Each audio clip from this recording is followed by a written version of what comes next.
Oxford PhD to delivery boy Ding Yuanzhao. China's hidden crisis that could shake the entire world. Imagine, you've spent your whole life chasing a single dream: education, hard work, and finally a prestigious job. Now picture this. You pass the world's toughest exams, earn degrees from the most prestigious universities, and then, one day, you find yourself on a scooter delivering food. No, this isn't the plot of a movie. It's a reality. And it's happening in a country that proudly calls itself a superpower: China.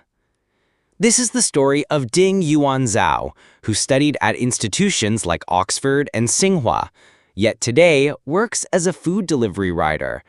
Today, we'll dive deep into this shocking truth that reveals the cracks beneath China's glamorous economic surface. But before we begin, if you're new to our channel, don't forget to subscribe so you're the first to get updates on all our new videos. Now, let's begin today's eye-opening discussion.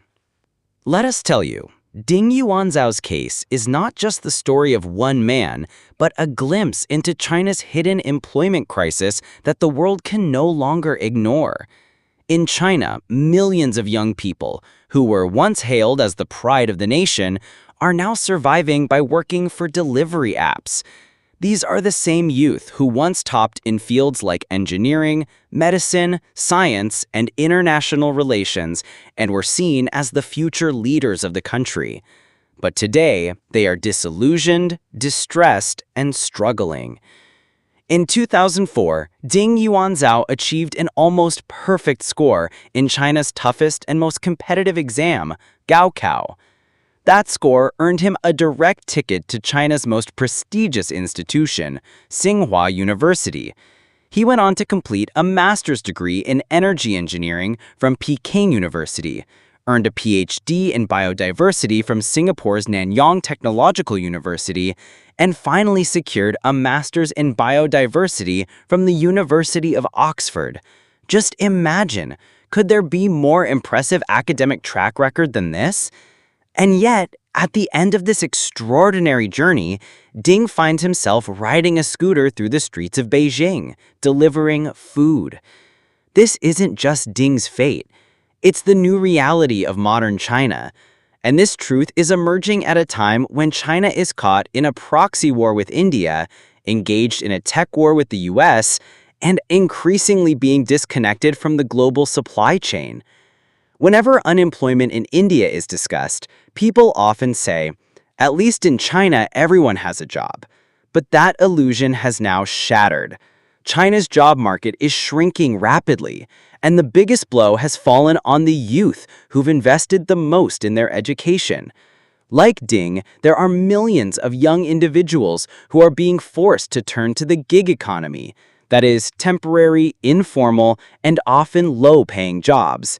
Food delivery, taxi driving, package delivery, online tutoring, these have now become common even among China's highly educated youth. And the reason isn't just a lack of jobs. The root cause lies in the deep structural flaws within China's economic model, a system that for decades depended on heavy construction, exports, and massive government investment, but has now lost its balance in a rapidly changing world. This problem isn't limited to China's domestic sphere. It is directly tied to its foreign policy, trade wars, and especially the ongoing proxy conflict with India. China's so-called friendships with Pakistan, Myanmar, Nepal, and even African nations are now becoming economically burdensome. Technology sanctions from the US and European nations have hit its high-tech industries hard, and global investors are pulling away from China. Meanwhile, India's rising strength and growing credibility have become yet another threat on China's horizon. In May 2025, China's National Bureau of Statistics reported that the unemployment rate among youth aged 16 to 24 had reached 15%. This figure becomes even more alarming when we realize that this is the age group that is the most educated, most energetic, and filled with the highest hopes. And now, that very generation is looking for a future in food packets. Ding Yuanzhao's story reflects the despair born out of a nation's economic silence, a country that appears glittering from the outside but is becoming hollow from within. And this hollowness cannot be filled merely with data or GDP growth. When your most qualified generation begins to fade into anonymity, the nation's leadership must engage in deep introspection. Will China admit that there is now a disconnect between its education system and job market? Will it acknowledge that its aggressive international posturing has pushed its domestic economy into a crisis? And most importantly, will China realize that a nation's true strength lies not in skyscrapers, bridges, or export numbers, but in the employment and empowerment of its youth? Ding's story has gone viral in India. People are shocked to see how someone so highly educated ended up in such a mismatched situation.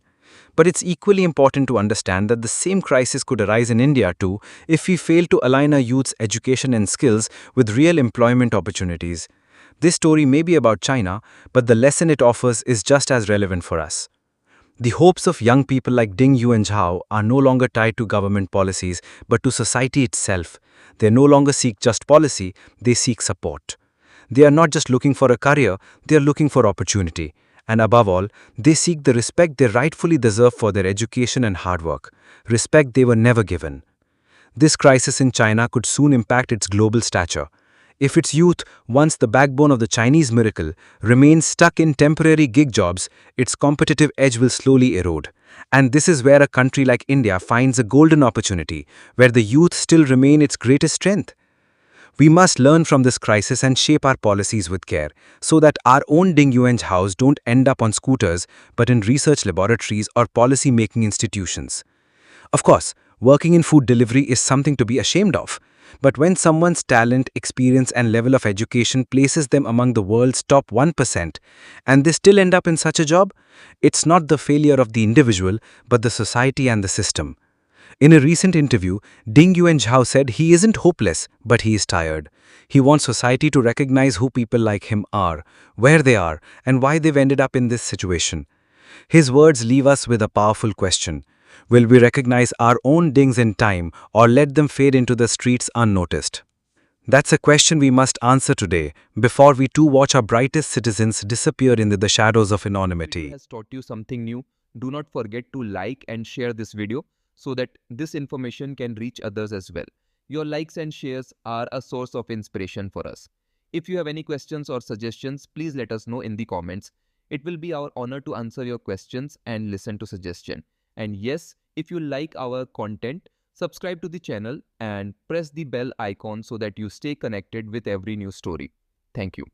GRT Business YouTube channel sources: news from various news agencies, opinion polls, and other public sources. We try to ensure that every report and summary is accurate and verified, but we are not responsible for any dispute or error. Our aim is only to provide you with accurate information.